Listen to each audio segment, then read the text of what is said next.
안녕하세요. 지혜로운 나이테입니다. 네, 오늘은 좀 특별한 관점을 가진 글을 같이 보려고 합니다. 돈 에너지를 이해하면 인생이 바뀝니다라는 글인데요. 이게 저자분이 실제로 피싱으로 1억 원을 잃는 그런 큰일을 겪으셨다가요. 돈을 에너지로 보는 관점을 깨닫고 재정적으로 다시 일어선 경험담이에요. 그러니까 단순히 돈 모으는 방법 이런 게 아니라 우리가 돈을 대하는 마음, 특히 그 무의식이 현실에 어떻게 작용하는지 이걸 좀 깊게 파고들어 볼까 합니다. 핵심은 이거예요. 돈은 에너지 흐름이고 감사함으로 순환시켜야 한다. 자, 한번 이 얘기 속으로 들어가 보시죠. 네, 이 글 저도 봤는데 가장 흥미로운 게 바로 돈을 에너지라고 보는 그 발상이잖아요. 여기서 말하는 돈 에너지라는 게 뭐랄까 돈 자체에 무슨 신비한 힘이 있다? 이런 오컬트적인 얘기는 아니고요. 돈에 대한 우리의 그 심리 상태 있잖아요. 믿음, 감정, 태도 같은 거요. 이게 에너지처럼 막 순환하면서 우리 재정 현실에 영향을 미친다. 이런 관점인 거죠. 눈에 안 보이지만 작용하는 힘처럼요. 아, 심리 상태로서의 에너지군요. 네, 그렇죠. 이게 결국 우리의 무의식이랑 깊게 연결돼 있어요. 예를 들면 하버드 의대 연구 같은 걸 보면요. 우리 뇌가 자주 느끼는 감정을 기반으로 현실을 해석하고 행동을 결정하는 경향이 있거든요. 아, 네네. 감정이 현실 해석에 영향을 준다. 맞아요. 그러니까 돈에 대해서 계속 불안이나 부족함을 느끼면 뇌는 그걸 그냥 기본값으로 설정해 버리는 거예요. 그래서 그에 맞는 행동, 예를 들어 갑자기 막 뭘 산다거나 좋은 기회를 놓치거나 하는 식으로요. 이 글에서 말하는 무의식이랑 딱 연결되는 거죠. 와, 그 얘기 들으니까 저자 본인뿐 아니라 주변 사람들도 변화를 겪었다는 게 좀 이해가 되네요. 월 60만 원 벌던 분이 600만 원 벌게 되고. 근데 실천 방법은 또 되게 간단하더라고요. 맞아요. 아주 심플하죠. 돈을 쓸 때, 죄책감 들거나 아깝다 이런 생각 대신에요. 이 경험, 이 물건 누리게 해줘서 고마워. 이렇게 진심으로 감사하면서 보내는 연습이래요.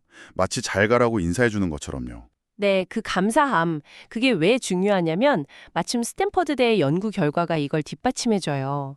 돈에 대한 불안감이 높아지면 스트레스 호르몬 코르티솔 수치가 올라가서 판단력이 흐려진대요. 아, 정말요?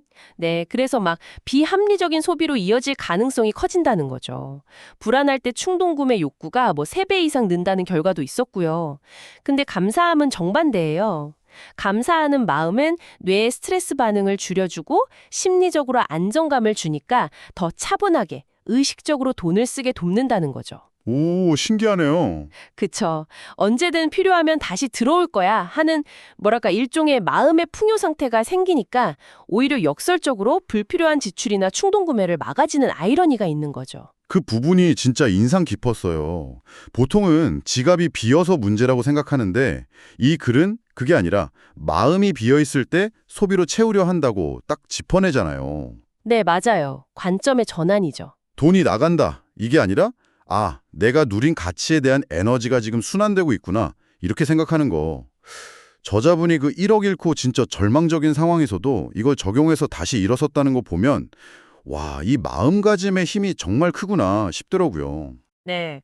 그리고 더 나아가서 이 글이 또 흥미로운 관찰을 내놓는데요. 부유한 환경에서 자란 사람들은 어릴 때부터 돈이 항상 있는 것, 또 긍정적으로 쓸 수 있는 것, 이런 경험을 한다는 거예요. 예를 들면 기부나 투자 같은 거요. 자연스럽게 그런 환경에 노출되는군요. 그렇죠. 부모님한테 돈을 건강하게 쓰고 나누는 태도를 배우면서 자연스럽게 풍요의 무의식에 자리 잡을 수 있다는 거죠. 반대로 돈 함부로 쓰면 안 돼, 무조건 아껴야 돼, 이런 분위기에서는 자기도 모르게 결핍의 무의식이 대물림될 수도 있다. 이 지적도 참 생각해 볼 만해요.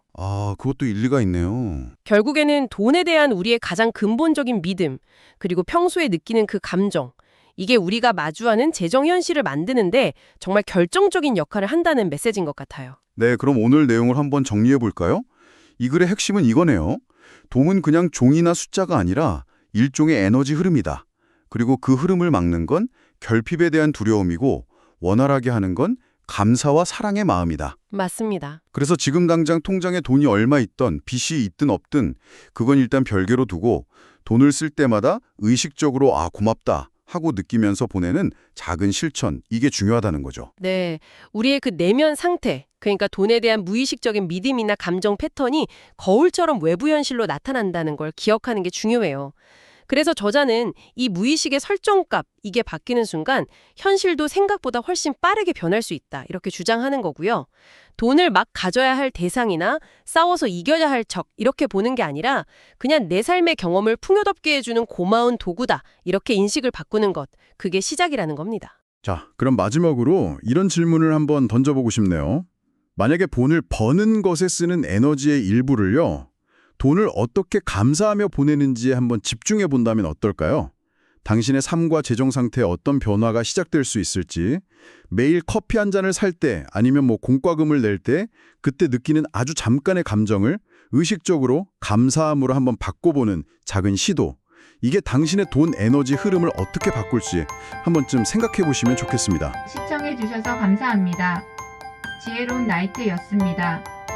구독, 좋아요, 알림 설정은 사랑입니다.